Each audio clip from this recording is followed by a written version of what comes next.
Dear friends, good morning to all of you. I am your English teacher, and as you know, we are going through the first book of your English literature, that is It So Happened.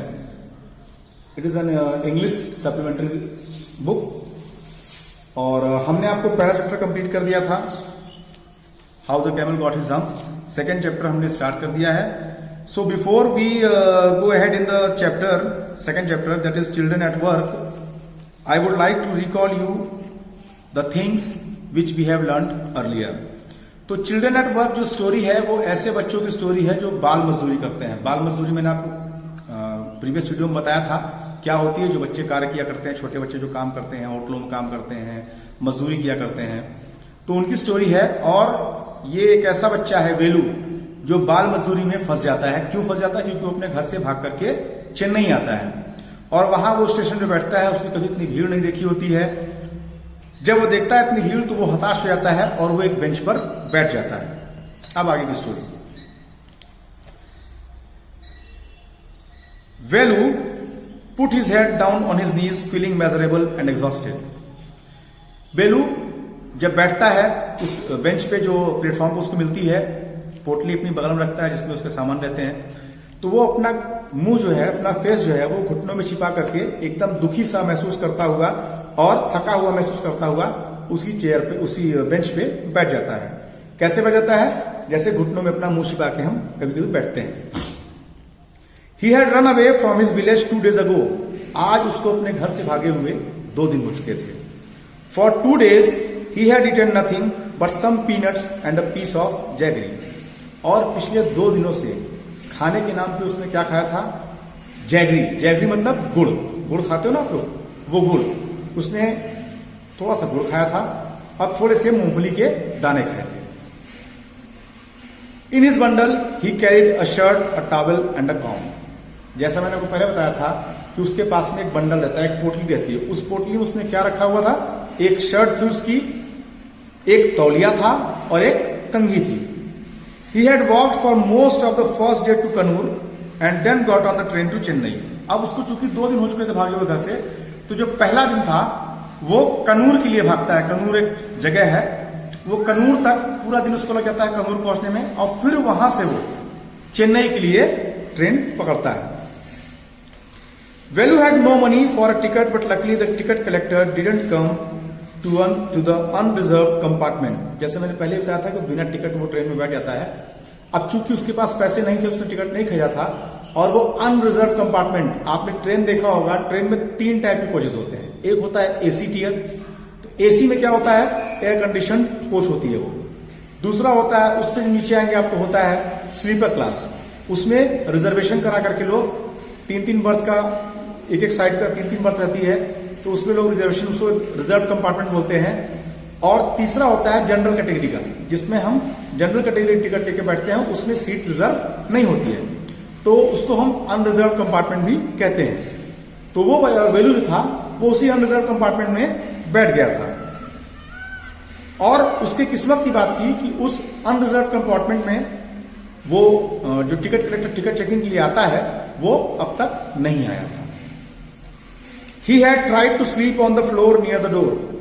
उसको मैंने से बताया कि उसमें जल्दी आपको जगह नहीं मिलती है, तो उसने कोशिश किया कि वो दरवाजे के पास में फर्श पे ही लेट जाए. आप भी कभी ट्रेन में गए होंगे, आपने देखा होगा बहुत से लोगों को जब जनरल कंपार्टमेंट में जगह नहीं मिलती है तो वो फर्श पे ही कुछ बिछा करके लेट जाया करते हैं. तो वैसे ही उसने भी ये कोशिश की कि मैं दरवाजे के पास में लेट जाऊं.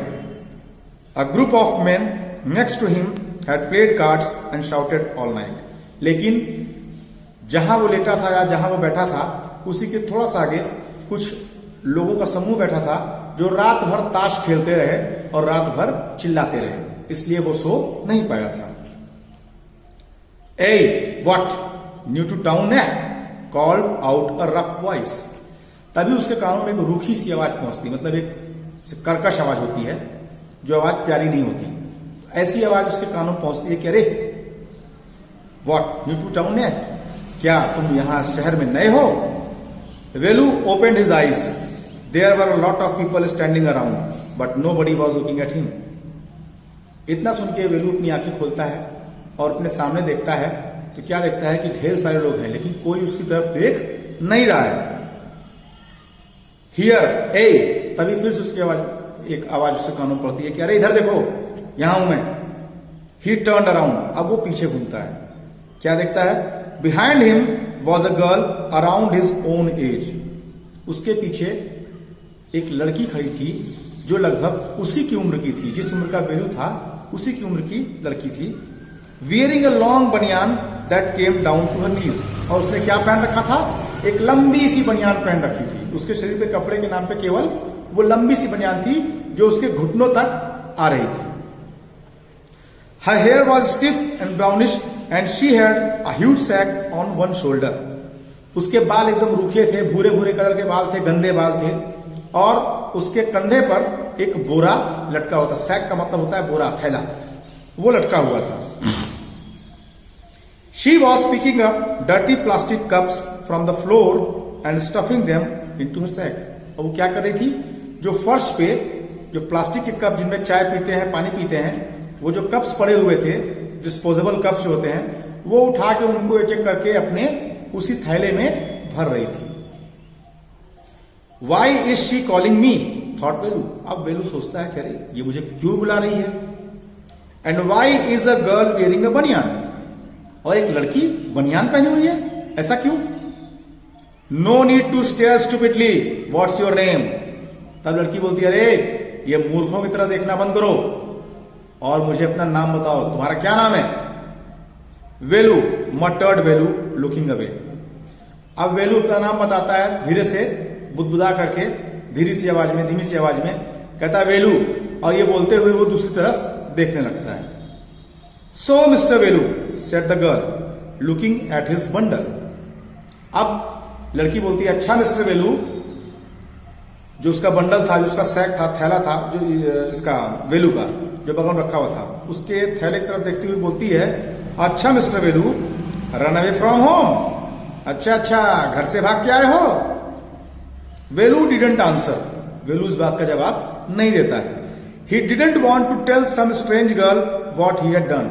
वो ये नहीं चाहता था किसी अजनबी लड़की को बताना कि उसने क्या किया है। He had run away because he couldn't stand his father beating him for one more day. वो घर से क्यों भागा था?